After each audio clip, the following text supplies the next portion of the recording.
Welcome to the internet, your gateway to adventure. I live in a higher-end, four-family apartment building. There are 2 units on each side, obviously, and a large common area in the middle that connects to a closed-in backyard. It's quite a nice place. My girlfriend and I moved in here about 6 months ago. Our neighbors are very nice people. We're in Unit 1. A young man and his wife live across the hall in Unit 2. A woman and her son live above us in 3, and a cliché mother, father, son, daughter family live in Unit 4. About a week and a half ago, while in the hallway, we bumped into the younger couple from next door, Anna and Matt. They informed us that Anna's mother was going to be staying with them for a few days.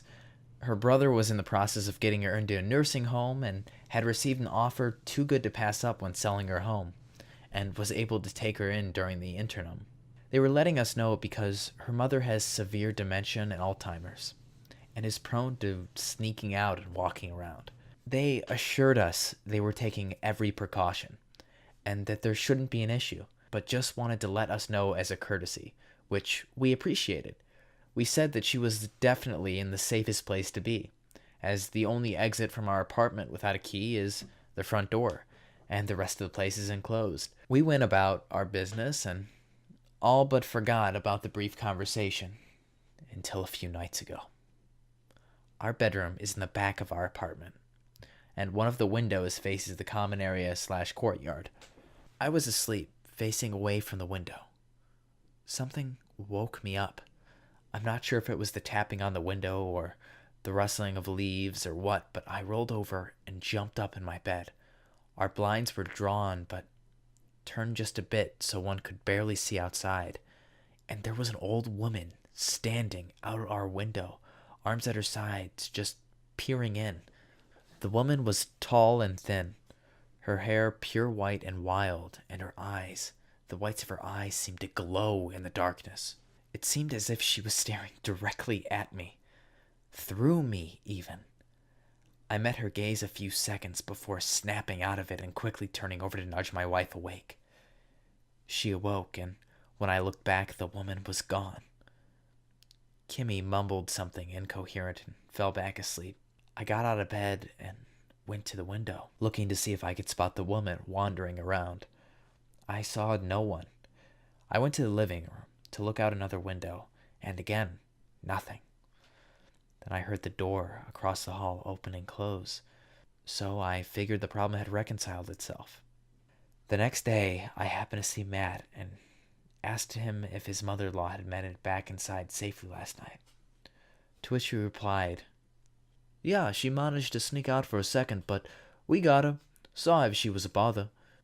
I said she was no bother and figured that was the last of it.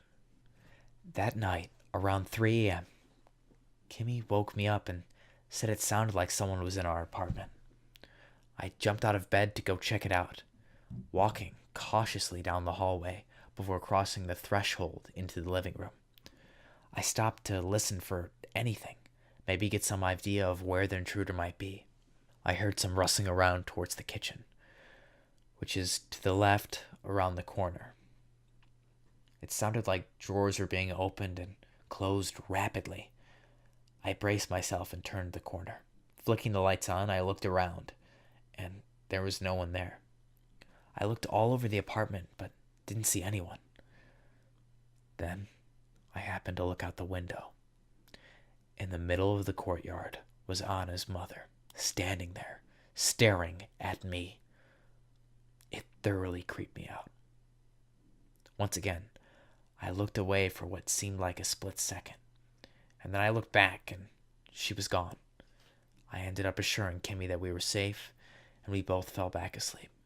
The next morning, me and my wife decided to go out for breakfast. As we stepped out the front door, I looked down, and there was a wooden mixing spoon at our doorstep. It really freaked me out, but the logical explanation is that Anna's mother had tossed it out their door or something. It didn't really make sense to me, but it was more plausible than anything else, as nothing from our kitchen was missing as far as I could tell. It was after noticing the wooden spoon that we heard Anna and Matt arguing through their door. All we could really make out, without trying to totally eavesdrop, was we have to figure out a better way to keep her in here at night. We can't stay up all night just because she does. We have to make sure she knows that the hallway isn't just to wander around in. And so it was confirmed. She had indeed been in the hallway the night before. She had probably just ambiguously thought the wooden spoon needed to be placed at our doorstep, and the sound we were hearing was coming from outside of our apartment. Then night came, and I woke up again. As it was nearly 4 a.m., it was quite dark in our apartment. Our door was partially open, and I looked to it, and my heart sank in my stomach. I could have sworn I saw the silhouette of Anna's mother standing at our door. I nearly screamed.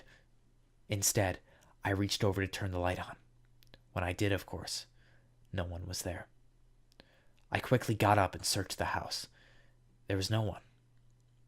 Then, I happened to look out the window, and there she was, wild white hair and all.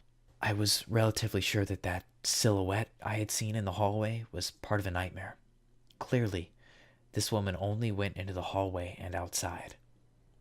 Each night, I checked the locks on the door and windows, and they were all secure. The next day, I caught Anna outside and asked how it had been going with her mother. Not to my surprise, she said she'd gotten out a few times, and it's been difficult. But her brother had a place lined up that she would be going to soon. Once again, my wife and I were both woken up. This time, it was a scratching sound. I got up to check it out. It was coming from the door to our apartment. I went and looked through the peephole and jumped back when I saw what was on the other side. It was the close image of Anna's mother, who was standing directly in front of our door, staring into the peephole. It sent shivers down my spine, thinking that only 1.5 inches of wood separated the two of us. Now prepared for what I was going to be looking at, I looked back through the peephole, and she was standing there, moving her fingernails up and down our door. I quietly said, "Miss Mullen?" That's Anna's maiden name. "I think you should go back to your house now and get to bed. It's late, and we're all trying to sleep." To my surprise, she ceased with the scratching and just stood there for a few seconds, staring through the other side of the peephole, and then backed away, but kept her gaze towards the door. It was like I could feel her looking through me. Once she turned around, I went back to bed, satisfied with resolving the situation. Then, yesterday afternoon, there was a knock on our door. It was Anna and another man I didn't recognize. She introduced him as her brother, Alex.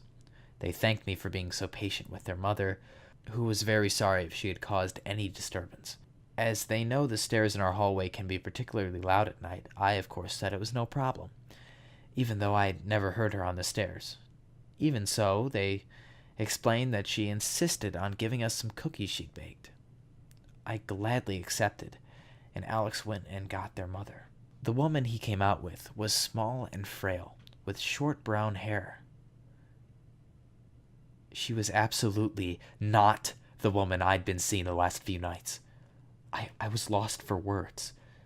This little old lady walked up to me with a plate of cookies and said, "Thank you for being so understanding, young man." I stammered out no problem, and closed my door, unsure of what was going on. I watched them get their mother into Alex's car and take her away to her new nursing home. I'm afraid to go to sleep tonight.